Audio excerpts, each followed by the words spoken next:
First up this hour, West Virginia's 2nd District Congressman, Republican Alex Mooney.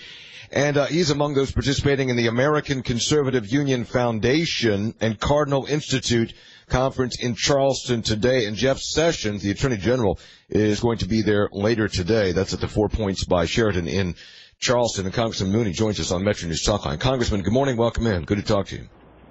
Good morning. Greetings from Charleston. Yes, sir. Good to have you on. The Attorney General actually just left, I think. He was here. Oh, he was here earlier today. I'm sorry. Yeah. I'm sorry. Earlier today. He was our kickoff lead speaker. I'm the closing speaker. I'm the closer. He was the kickoff. All right, kickoff, and you're the closer. So what did the AG say? What did we hear from him?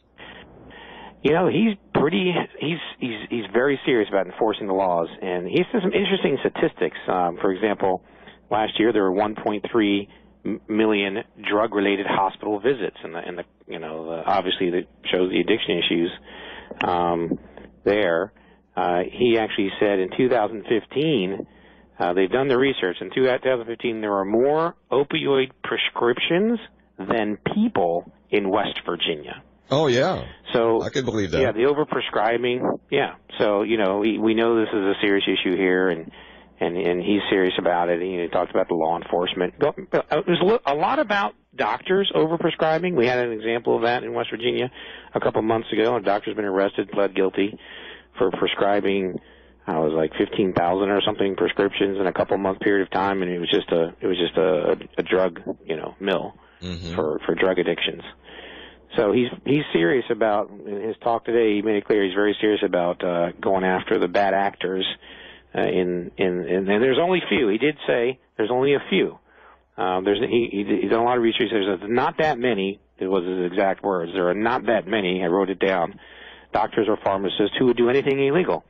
And the point was, therefore, if you catch the few that are doing it, you stop the problem. Well, I tell you, it doesn't take that many, and he's right about it doesn't take that many to just overprescribe and flood the market. And did he mention any role by the pharmaceutical companies? Because, the Pulitzer Prize-winning series by Eric Ayre showed that some of the pharmaceutical companies and their middle people were just flooding the state and your district with opioids. Did he talk about the big pharma at all? He didn't mention big pharma specifically that I recall. He did mention that there's too many prescriptions in general. He did mention something about people who are profiting from it, that are using it on purpose. He's more going after the criminal element there. But he did mention there's too many prescriptions overall. We need to make sure that the pain pills. Another statistic, something I worked on when I did my Prop Act to help stop the addiction to begin with. They said 80% of addiction starts with the pain pills. So, it's just making sure doctors are being reviewed. And he talked about that. We have laws that we can check and make sure that you're only giving it when it's really needed. Because if 80% of drug addiction starts with pain pills, you should really be restrictive on giving those out to begin with. Well, that's more what he talked about. I don't know if you caught our survey, which we released about 2 weeks ago, the Metro News West Virginia poll, but it found that 48% of West Virginians who answered that poll, 48%, have someone in their family or know someone who is or has been addicted to opioids. Now think about that for a second. Wow. Yeah. Jeez.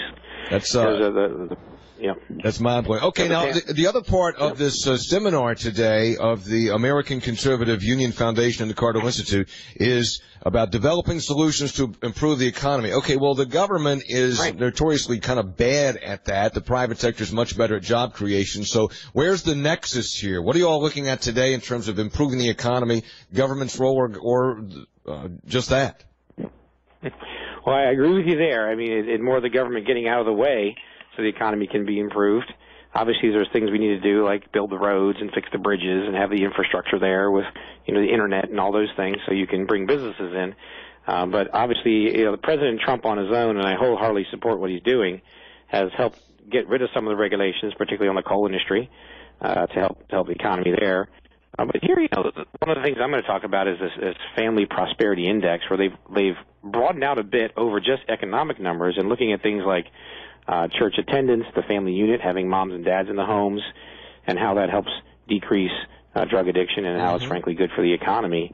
to have whole families together. That's some of the things they're going to talk about later today. We haven't had those seminars yet, but that's some of the things that's going to be discussed. Well, it's clear that if you have a stable family environment, if you have a job, then the likelihood of falling off the rails that's less likely to occur. But again, Alex, I'm not sure what the government can or should do about that. That comes back to things like personal responsibility, community mores, those kinds of things. So that's Yeah, no, I don't disagree, and that's why we're having the discussion. I mean, what is the proper role of the federal government in particular? A lot of state officials are here today. I saw Mitch Carmichael, Eric Nelson, several state folks. So it is a group effort for the role of the federal government. I know we've discussed multiple times health care. We're going into tax reform this year and the role of the federal government in tax policy and spending policies and how we spend money. There is a role in funding opioid treatment centers that would help keep the families together. One statistic in this brochure I just started reading here this morning says West Virginia is the 10th best in the country when it comes to weekly church attendance. So it's nice to be in the top 10 on a statistic. And I think it's a positive to have church attendance, and church attendance I think they're going to show, keeps you a social network of support and emotional support and responsibility. So we're trying to look at those factors. And normal economic factors, you don't look at church attendance or even the family unit. You just look at money in and money out in economic data. Yeah, that's a very, very valid point. Alex Mooney is with us, West Virginia